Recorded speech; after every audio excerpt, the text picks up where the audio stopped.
The moment she walked into the restaurant, the entire table went silent. I could feel everyone watching me, waiting for my reaction. My friends had spent 2 weeks telling me that this blind date would be good for me, but they had never told me one important detail. The woman standing nervously at the entrance was a plus-size woman named Emily Carter, and from the way everyone suddenly looked at me, I understood exactly what they expected. They expected me to reject her. They expected me to be embarrassed. Maybe they even expected me to make some cruel joke so they could laugh about it later. But what happened next left every person at that table wiping tears from their eyes. Before I tell you what happened, if you believe people deserve kindness, dignity, and second chances no matter what they look like, please take a moment to like this video, share it with someone who needs to hear this message, leave a comment, and subscribe to Kindness Studio. Sometimes one small act of kindness can completely change the direction of someone's life. My name is Daniel Brooks, and at 32, I had almost stopped believing in love. 3 years earlier, I had lost my fiancée, Sarah, after a sudden illness. We had been planning our wedding, choosing flowers, arguing playfully about where we would live, and imagining children who didn't even exist yet. Then one ordinary Tuesday, my entire future disappeared. After Sarah died, I became the kind of person who smiled when people expected him to smile but felt completely empty when he was alone. My friends tried everything to pull me back into life. Eventually, my closest friend Matthew decided that I needed to start meeting people again. That was how the blind date happened. Matthew told me he knew someone kind, intelligent, funny, and compassionate. He insisted that I stop judging dates before meeting them and promised that this woman was exactly the kind of person I needed. I agreed mostly because I was tired of everyone worrying about me. What I didn't know was that Matthew and 2 other friends had secretly made a bet about how long I would stay on the date. They thought I was still obsessed with appearances because, before Sarah, I had been painfully superficial. I had spent years believing attraction was something you could measure in photographs. I didn't know they were about to teach me the most important lesson of my life. When Emily entered the restaurant, she was visibly nervous. She wore a simple navy blue dress, white cardigan, and small silver earrings. Her brown hair was carefully styled, but her hands kept moving nervously around the strap of her purse. She paused near the entrance as if she were considering turning around. Then she saw me. For one heartbreaking second, hope appeared on her face. But when she noticed the people around my table looking at her, that hope disappeared. I stood immediately. Not because of her size. Not because I wanted to prove anything. I stood because she was the person I had been waiting for, and she deserved to be welcomed like anyone else. I walked toward her, smiled, and introduced myself. Emily looked surprised that I had gotten up from the table. I told her I was glad she came and asked if she would like to sit somewhere more comfortable. Her shoulders relaxed slightly, and she smiled. We sat together while the others watched from across the table. At first, I could tell Emily was trying desperately to make herself smaller. She apologized when she reached for the bread basket. She apologized when she laughed too loudly. She apologized when she accidentally dropped her napkin.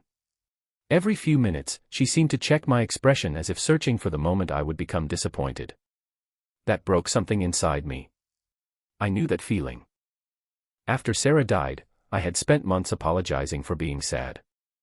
I apologized to my mother when I couldn't eat. I apologized to friends when I canceled plans.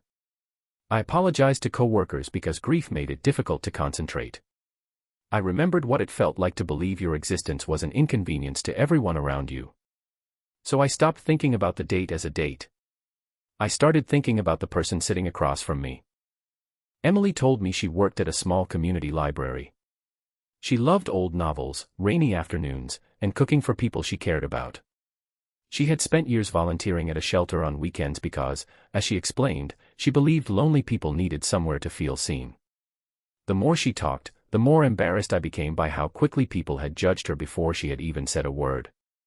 Then something happened that changed the entire evening. One of my friends, unaware that I could hear him, made a cruel comment about the date. He laughed and asked another person at the table whether I was really going to stay until dessert. The laughter that followed was quiet but sharp. Emily heard it. Her face changed immediately. She slowly placed her fork on the plate and reached for her purse. She told me she was sorry for putting me in an uncomfortable position and that she understood if I wanted to leave. She said she had experienced this before and didn't want to be the reason my friends laughed at me. I looked at her and suddenly saw Sarah. Not because Emily looked like her. She didn't. Sarah had been tall and athletic, while Emily was completely different physically. But I remembered something Sarah once told me when we were sitting on the floor of our apartment surrounded by wedding invitations. She had said that the most dangerous thing about people was how quickly they decided someone's worth based on what they could see. I realized how close I had come to becoming the kind of person Sarah had warned me about. I reached across the table and stopped Emily from leaving. Then I did something nobody expected.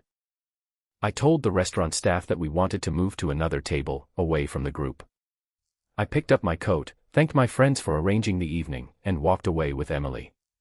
Outside, the night air was cold. Emily stood beside me, confused and embarrassed. She asked why I had left. I told her because I hadn't come there to impress my friends. I had come there to meet a person. For the first time that evening, Emily laughed without covering her mouth. We walked several blocks and found a little coffee shop that was still open. We spent the next 3 hours talking. She told me about the years she spent struggling with her weight and the cruelty she had experienced from strangers. She told me about being excluded from photographs, ignored at parties, and treated as though her body was an invitation for people to comment on her life. But she also told me that she had learned something important: other people's cruelty did not have to become her identity. I told her about Sarah. That was the first time I had spoken about my fiancé's death to someone I had just met without feeling like I was drowning. Emily didn't give me advice. She didn't tell me that everything would be okay. She simply listened. And somehow, that was exactly what I needed. When I returned home that night, I sat alone in my apartment and looked at an old photograph of Sarah. For years, I had believed moving forward meant finding someone who reminded me of her.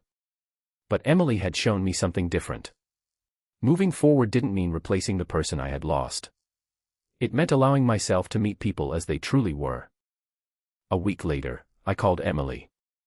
Then I called her again the following week. Our friendship slowly became something deeper. There were no dramatic promises and no perfect movie moments. There were ordinary dinners, grocery store trips, long walks, silly arguments, and evenings when we sat together doing absolutely nothing. Emily taught me how to laugh again. I taught her that not everyone was going to judge her before knowing her. Months later, Matthew apologized. He admitted that the blind date had started as a cruel experiment. He said he had expected me to reject Emily and had planned to use my reaction as proof that I hadn't changed. Instead, my reaction changed him. He told me that watching Emily walk away that night had made him ashamed of himself. The others apologized too. Nobody laughed about the bet anymore. 1 year after that first dinner, I took Emily back to the same restaurant. This time, there was no secret bet. No one was waiting for us to fail. Emily wore the same silver earrings she had worn on our first date. I held her hand as we walked through the doors. The waiter recognized us and smiled. And before we sat down, I looked at Emily and realized something I had been too broken to understand before meeting her. I hadn't saved Emily that night. She had saved me. She saved me from becoming a man who judged people by appearances. She saved me from hiding behind grief. She reminded me that love doesn't always arrive in the shape we imagined. Sometimes love walks through a restaurant door wearing a nervous smile, carrying years of hurt behind her eyes, simply hoping someone will see the person underneath it all. And sometimes, the person you think everyone else should pity is actually the person strong enough to teach you how to live again. If this story touched your heart, please don't just watch it and move on. Like the video, share it with someone who needs a reminder that their worth is not determined by their appearance, and subscribe to Kindness Studio. Your engagement may help this message reach someone who desperately needs to hear it. And before the story ends, I have one special request for you. Comment, "Everyone deserves to be seen," if you believe a person's heart should always matter more than their appearance. Because Emily taught me something I will never forget. You can judge a person by what you see in a photograph. You can judge a person by the number on a scale. You can judge a person by the clothes they wear, the mistakes they have made, or the things they cannot change. But if you do that, you may miss the most beautiful part of them. Their heart. And sometimes, the person everyone else refuses to see clearly is the very person who has been waiting all along to show you what real love looks like.